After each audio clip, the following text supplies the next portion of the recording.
नमस्कार, आप देख रहे हैं इरेज्ड नरेटिव्स और मैं हूं विकास लारांस। देश की सर्वोच्च अदालत सुप्रीम कोर्ट ने अनुसूचित जाति यानी शेड्यूल कास्ट के स्टेटस को लेकर एक अहम फैसला सुनाया है। कोर्ट ने साफ किया है कि केवल हिंदू, सिख और बौद्ध धर्म को मानने वाले ही शेड्यूल कास्ट का दर्जा पा सकते हैं। अब बड़ा सवाल यह है कि क्या इसे सभी धर्मों के लिए समान बनाया जाना चाहिए? देखिए ये report.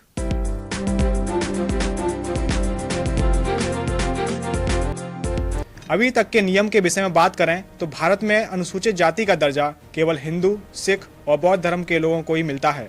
Constitution schedule caste order 1950 के अनुसार अगर कोई व्यक्ति इन धर्मों को छोड़कर किसी दूसरे धर्म को अपनाता है तो उसका अनुसूचित जाति का स्टेटस खत्म हो जाता है। आदिवासी किसी भी धर्म में जाए, उसका आरक्षित दर्जा, उसका आदिवासी होना जारी रहता है, क्योंकि वो परंपराओं के आधार पर आदिवासी है। और दलित जो हैं, इनको जो विशेष संरक्षण दिया गया था, ये छुआछूत, पिछड़ेपन और भेदभाव की सामाजिक जाति व्यवस्था के कारण दिया गया। इसका मतलब है कि उसे आरक्षण और कानूनी सुरक्षा का लाभ नहीं मिलेगा।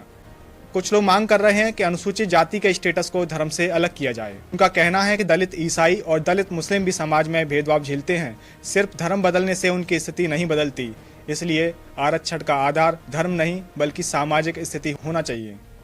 सुप्रीम कोर्ट ऑफ इंडिया ने कहा है कि अभी जो नियम है वही लागू होगा।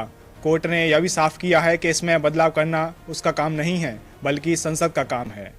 यानी फिलहाल अनुसूचित जाति के स्टेटस का दायरा वही रहेगा जो कानून में तय है। इस फैसले के बाद बहस और तेज हो गई है। इसी तरह अगर मेवात इलाके की बात करें तो वहां एससी समुदाय के लोगों का बड़े पैमाने पर पिछले कुछ सालों में ईसाईकरण या दूसरे धर्म को उन्होंने अपनाया है।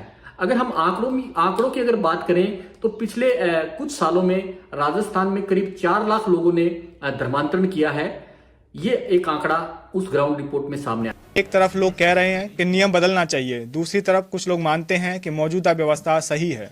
इसका असर आने वाले समय में आरक्षण की पूरी व्यवस्था पर पड़ सकता है। अब देखना होगा कि सरकार इस पर क्या फैसला लेती है। क्या कानून में बदलाव होगा या पुरानी व्यवस्था ही जारी रहेगी? फिलहाल यह मुद्दा कानून के साथ साथ समाज और राजनीति दोनों में चर्चा का विषय बना रहेगा।